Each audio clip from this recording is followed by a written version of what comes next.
Hello' guys, কি খবৰ আপোনালোকৰ? স্বাগতম জনাইছোঁ মোৰ অন্য এটা ভিডিঅ'লৈ। আৰু ৰাজপূজাৰ দিন চলি আছে, যিহেতু ৰাজপূজাৰ প্ৰথম গেটখন আপোনালোকে চাই লওক। কিমান ধুনীয়াকৈ মানে ৰাজপূজাৰ গেটখন সজোৱা হৈছে। আৰু এইখন মানে গায়কৰ ইয়াতে মাৰি থৈ হৈছে ছেকেণ্ড গেটখনত। আৰু গেটখন আপোনালোকে চাওক কিমান ধুনীয়াকৈ মানে সজাইছে। সৰু হওক বা যিয়ে নহওক ধুনীয়াকৈ মানে সজাবলৈ চেষ্টা কৰিছে। তো ই আছিল বকৰ মানে ৰাস পূজাৰ এই গেটখনৰ দি মানে লাইটবিলাক এনেকুৱাকৈ মানে সজাই দিয়া হৈছে। চ' আপোনালোকে দেখিবলৈ পাইছে ইমান ধুনীয়াকৈ মানে লাইটবিলাক ছেটিং কৰিছে। আৰু এইখন হৈছে মূল গেটখন, মানে ৰাস পূজাৰ যিখন মূল গেট, এইখন মূল গেটখন। আৰু ইয়াতে লিখি থোৱা আছে ধুনীয়াকৈ বকো আঞ্চলিক ৰাস মহোৎসৱ বুলি কেনে। আৰু এইফালেদি আমি সোমাই আহিলোঁ। সোমাই আহি আমি দেখিলোঁ এইকেইটা প্ৰতিমূৰ্তি আপোনালোকে দেখিবলৈ পাইছে। কি নাম বাৰু মই নাজানো, আপোনালোকে কমেণ্টত জনাই দিব নামবিলাক। এইটো এটা প্ৰতিমূৰ্তি আছে এইফালে, আৰু এইটো বুদ্ধদেৱ হয়। আৰু বুদ্ধদেৱক চোৱা কিমান ধুনীয়াকৈ ইয়াতে বহাই থোৱা হৈছে। আৰু আপোনালোকে এইফালে গ'লে এইফালে এইটো মূৰ্তি দেখিবলৈ পাব। চাওক কিমান ধুনীয়াকৈ এইটো প্ৰতিমূৰ্তিও ইয়াতে সজাই থোৱা হৈছে। আৰু আপোনালোকে এইফালে চাওক, এইফালে বহুতবিলাক মানে এনেকুৱাকৈ লাইন মানে সজাই থোৱা হৈছে। আৰু ইফালে চাওক আপোনালোকে ইফালেও দেখিবলৈ পাব। চ' বঢ়িয়াকৈ মানে সজাই পৰাই থোৱা হৈছে। আৰু এইটো নৰকাসুৰ হয়, আৰু নৰকাসুৰটো কেনেকুৱা মানে বধ কৰিছিল। চ' ইয়াতে মানে থৈ দিয়া হৈছে, সজাই থৈ দিয়া হৈছে। আপোনালোকে এইটো চাওক, আৰু এইটো প্ৰতিমূৰ্তি চাওক আপোনালোকে। ইয়াতো ইমান ধুনীয়াকৈ মানে কালাৰিং মানে কৰি মানে থৈ দিয়া হৈছে। আৰু ইফালে আপোনালোকে চাওক, এইটো এটা প্ৰতিমূৰ্তি। আৰু এইফালে এটা প্ৰতিমূৰ্তি আছে, আপোনালোকে এই প্ৰতিমূৰ্তিবিলাক চাওক। আৰু নামবিলাক কি মোক কমেণ্টত জনাবলৈ নাপাহৰিব। আৰু ইফালে মানে মূল পূজাস্থলী হয়, আইতাসকলে এনেকুৱাকৈ মানে নামবিলাক নাম মানে প্ৰসংগ কৰি আছে।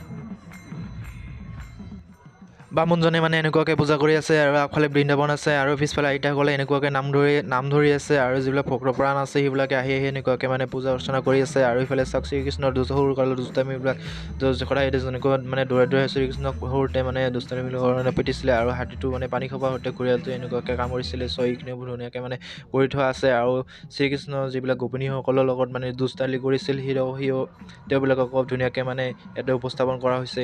তো আপোনালোকে চাওক, শ্ৰীকৃষ্ণৰ দুষ্টালি বুলি ওপৰত লিখি থোৱা আছে ধুনীয়াকৈ, মানে ষ্টিকাৰ লগাই মানে ক'ত কি হয় তেনেকুৱাকৈ লিখি থোৱা আছে। আৰু এইটো আমাৰ শিৱ বাবা হয়, শিৱ বাবাক ধুনীয়াকৈ এনেকুৱাকৈ মানে নাৰিকল গছৰ তলত মানে বহাই থোৱা হৈছে। আপোনালোকে চাওক, লাইট চাইট দি থৈ দিছে, কি ধুনীয়াকৈ সজাই থৈ দিছে। আৰু পুতলা ৰাক্ষস কেনেকৈ বধ কৰিছিলে।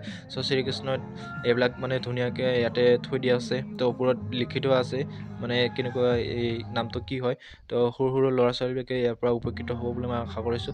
আৰু এইবিলাক আপোনালোকে চাই লওক, মানে হোলী খেলিছিল শ্ৰীকৃষ্ণই যিবিলাক গোপিনীসকলৰ লগত মানে হোলী খেলা দৃশ্য আপোনালোকে চাওক। আৰু ময়ূৰে চৰাইটোক বধ কৰিছে, এনেকৈ বধ কৰিছিলে তেওঁ মানে লিখি থোৱা আছে এনেকুৱাকৈ, মানে ধুনীয়াকৈ থৈ দিয়া আছে আৰ্ট কৰি, প্ৰিণ্ট কৰি, কি ধুনীয়াকৈ। আৰু এইটো টিজিমলাক মানে কেনেকুৱাকৈ শাস্তি দিছিলে তেওঁৰ মাহীমায়েকে। তো এনেকুৱাকৈ ধুনীয়াকৈ মানে সজাই। আৰু ইয়াতে শ্ৰীকৃষ্ণই ধুনীয়াকৈ মানে পৰ্বতখন দাঙি হিতৈষীসকলক ধুনীয়াকৈ বচাইছিল গোৱৰ্ধন পৰ্বত, যে আপোনালোকে কাহিনীটো শুনিছে চাগে। আৰু ইয়াতে যে কংসবধ আপোনালোকে চাওক, ওপৰেদি লিখা আছে কংসবধ। শ্ৰীকৃষ্ণ যেনেকৈ কংসবধ কৰিছিল তো তেনেকুৱাকৈ দেখুৱাই থোৱা আছে।